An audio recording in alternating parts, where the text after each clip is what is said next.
हिंदू धर्म में हर महीने के शुक्ल पक्ष और कृष्ण पक्ष की एकादशी तिथि को श्री हरि विष्णु जी की पूजा और उपासना का विधान है। इस प्रकार से प्रत्येक चैत्र माह के कृष्ण पक्ष की एकादशी तिथि को पाप मोचनी एकादशी मनाई जाती है। इस दिन जगत के पालनहार विष्णु जी और माँ लक्ष्मी की पूजा की जाती है।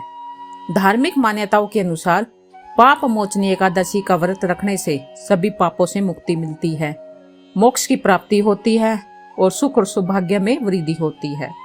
इस व्रत के दिन पाप मोचनी एकादशी व्रत कथा का पाठ करना सुनना बेहद ही शुभ माना गया है। तो चलिए सुनते हैं इसकी कथा को।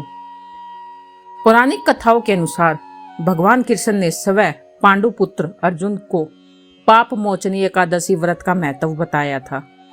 मान्यता है कि राजा मधांता ने लोमेश ऋषि से जब प्रश्न पूछा कि अनजाने में हुए पापों से मुक्ति कैसे हासिल की जाती है, तब लोमेश ऋषि ने राजा को पाप मोचनी एकादशी व्रत से जुड़ी एक कथा सुनाई थी। कथा के अनुसार एक बार च्यवन ऋषि के पुत्र मेधावी वन में तपस्या कर रहे थे।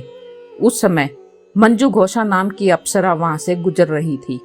तभी उस अप्सरा की नजर मेधावी पर पड़ी और वह मेधावी पर मोहित हो गई। इसके बाद अप्सरा ने मेधावी को अपनी ओर आकर्षित करने के लिए कई प्रयास किए। कामदेव भी मंजू घोषा की मदद करने के लिए आ गए। इसके बाद मेधावी मंजू घोषा की ओर आकर्षित भी हो गई और भगवान शिव की तपस्या करना ही भूल गई।